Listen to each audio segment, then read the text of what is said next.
സജിയുടെ മരണം ഭർത്താവിന്റെ ആക്രമണത്തിൽ തന്നെ. മകളുടെ മൊഴി ശരിവെച്ച് പോസ്റ്റ്മോർട്ടം റിപ്പോർട്ട്. നമസ്കാരം, കൊട്ടാരക്കര മീഡിയയിലേക്ക് സ്വാഗതം.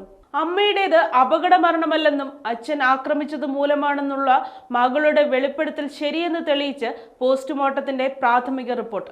നഗരസഭ 29-ാം വാർഡ് പണ്ടകശാലപ്പറമ്പിൽ സജി മരിച്ചത് ആക്രമണത്തിൽ തലയുടെ വലതു ഭാഗത്തേറ്റ പരിക്കും തലച്ചോറിനും തലയോട്ടിക്കുമിടയിലെ ഞരമ്പുകൾ പൊട്ടിയുള്ള ആന്തരിക രക്തസ്രാവവും മൂലമാണെന്നാണ് കണ്ടെത്തൽ. വീഴ്ചയിലുണ്ടായ പരിക്കല്ലെന്നും റിപ്പോർട്ടിലുണ്ട്. തുടർന്ന് കസ്റ്റഡിയിലുള്ള സജിയുടെ ഭർത്താവ് സോണിയുടെ അറസ്റ്റ് പോലീസ് രേഖപ്പെടുത്തി. ഭാരതീയ ന്യായ സംഹിത 105-ാം വകുപ്പ് പ്രകാരം കൊലപാതകമല്ലാത്ത നരഹത്യക്കാണ് കേസ്. കുറ്റം തെളിഞ്ഞാൽ ജീവപര്യന്തം തടവ് ശിക്ഷ കിട്ടാവുന്ന വകുപ്പാണിത്.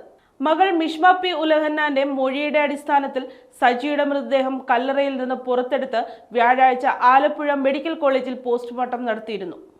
മെഡിക്കൽ കോളേജിൽ ചികിത്സയിലിരിക്കെ ഞായറാഴ്ചയാണ് സജി മരിച്ചത്. അന്നു തന്നെ സംസ്കരിക്കുകയും ചെയ്തു. തലക്കേറ്റ പരിക്കുകളോടെ ജനുവരി 8-നാണ് സജിയെ ഭർത്താവും മകളും ചേർന്ന് ചേർത്തലയിലെ സ്വകാര്യ ആശുപത്രിയിലും തുടർന്ന് മെഡിക്കൽ കോളേജ് ആശുപത്രിയിലും പ്രവേശിപ്പിച്ചത്. പരിക്കിന് കാരണം വീട്ടിലെ കോണിപ്പടിയിൽ നിന്ന് വീണതാണെന്നാണ് പോലീസിലും ആശുപത്രിയിലും പറഞ്ഞത്. 1 മാസം മെഡിക്കൽ കോളേജ് ആശുപത്രി വെന്റിലേറ്ററിലായിരുന്നു സജി. ചൊവ്വാഴ്ചയാണ് മിഷ്മ അച്ഛനെതിരെ ചേർത്തല പോലീസിൽ പരാതി നൽകിയത്. സജിയുടെ തല സോണി ചുമരിലിടിച്ച് പരിക്കേൽപ്പിച്ചെന്നാണ് മിഷ്മയുടെ മൊഴി. തുടർന്നാണ് സോണിയെ കസ്റ്റഡിയിലെടുത്തത്. ചോദ്യം ചെയ്യലിൽ ഇയാൾ കുറ്റം സമ്മതിച്ചതായാണ് വിവരം. ബുധനാഴ്ച പുറത്തെടുത്ത മൃതദേഹം പോസ്റ്റ്മോർട്ടത്തിന് ശേഷം മക്കളായ ബെന്നോബിയുടെയും മീഷ്മയുടെയും സാന്നിധ്യത്തിൽ അതേ കല്ലറയിൽ സംസ്കരിച്ചു. സജിയുടെ മരണത്തിന് കാരണമായ അക്രമ വിവരം അന്ന് തന്നെ പോലീസിന് മുന്നിലെത്താതെ പോയത് നേരിയ വ്യത്യാസത്തിൽ. ജനുവരി 8-ന് ആക്രമണം നടന്നപ്പോൾ തന്നെ മകൾ മീഷ്മ പോലീസ് കൺട്രോൾ റൂമിൽ വിളിച്ചിരുന്നതാണ്. എന്നാൽ കൺട്രോൾ റൂമിൽ നിന്ന് തിരികെ വിളിയെത്തിയപ്പോഴേക്കും അമ്മയെ ആശുപത്രിയിൽ എത്തിക്കാനുള്ള തിരക്കായതിനാൽ കോൾ എടുക്കാനായില്ലെന്ന് മീഷ്മ പോലീസിന് നൽകിയ മൊഴിയിൽ പറഞ്ഞു. എന്നാൽ പിന്നീട് പോലീസ് വിളിച്ചപ്പോൾ അച്ഛൻ ഉപദ്രവിക്കുമെന്ന ഭയത്താലും അമ്മ രക്ഷപ്പെടുമെന്ന് കരുതിയുമാണ് കോണിപ്പടിയിൽ നിന്ന് വീണാണ് പരിക്കേറ്റതെന്ന് പറഞ്ഞതെന്നും മൊഴിയിലുണ്ട്. സജിയും മീഷ്മയും അത്താഴം കഴിഞ്ഞ് ഇരിക്കുന്ന സമയത്താണ് അച്ഛനുമായി ബന്ധമുള്ള സ്ത്രീയുടെ പേരിൽ ഇരുവരും തമ്മിൽ സംസാരമുണ്ടായത്.